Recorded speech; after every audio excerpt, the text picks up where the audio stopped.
Welcome back to Folk Cello Alchemy. I'm Anna Seda, and we're here to learn and groove on the cello in ways you might not have before. This week is all about waltzes, and I'm especially excited to dive into New England Contra Dance Waltz.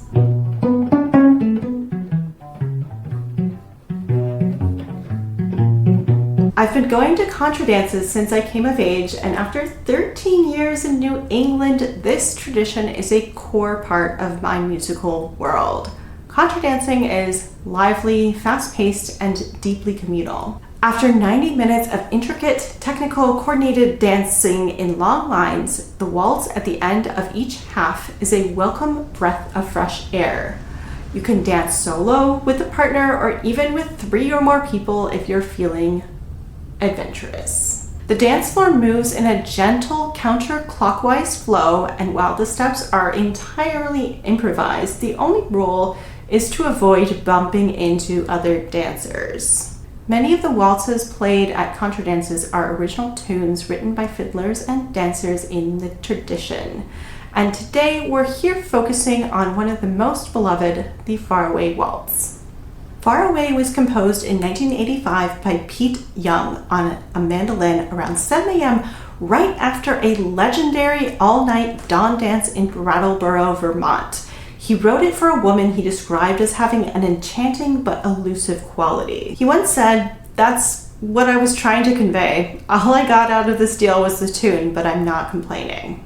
Pete was drawn to variety and zippy tempos in waltzes, and he had strong opinions on how this tune should be played. He especially loved recordings by the contra dance powerhouse band Wild Asparagus and by Cleotiri, both of which I've linked below.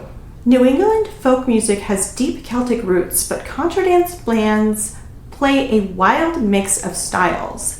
As long as the rhythm and phrasing fits the dance, anything goes. I've heard everything from Quebecois tunes to Star Wars themes on a contra dance floor.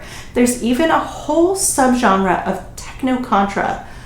So if you're wondering if you can put your own spin on things, the answer is absolutely yes. Because my primary folk background is in Scottish music, I'll be ornamenting Far Away with a Scottish approach.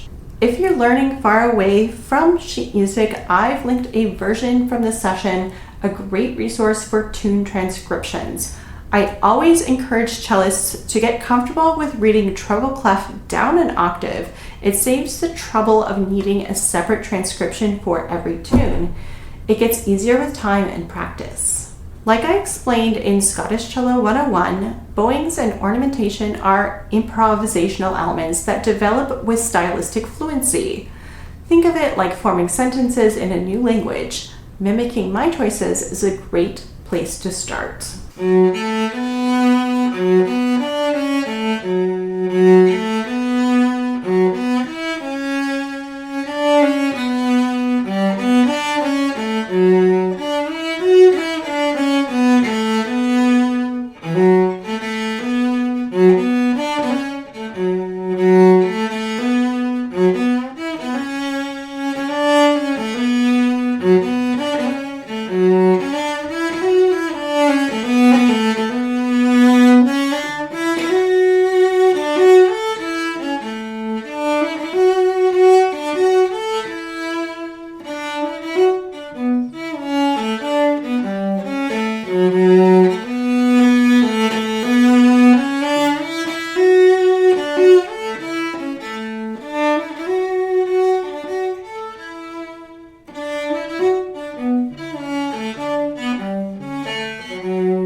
Now let's talk backup playing.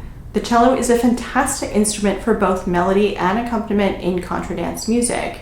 To create a lively, textured backup for Far Away, I took inspiration from Wild Asparagus' recording.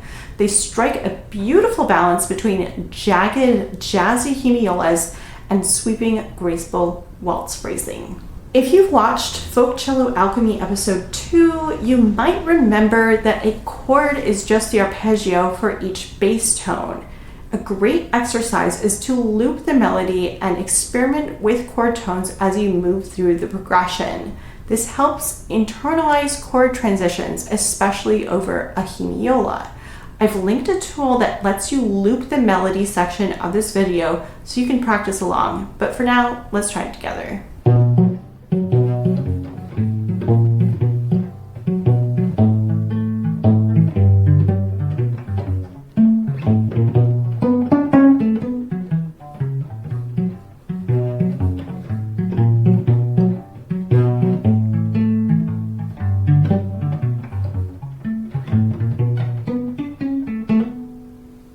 Now that you're feeling solid on melody and backup, let's put it all together in a band setting. I'm joined by Cameron Fear on the mandolin. Let's play Far Away.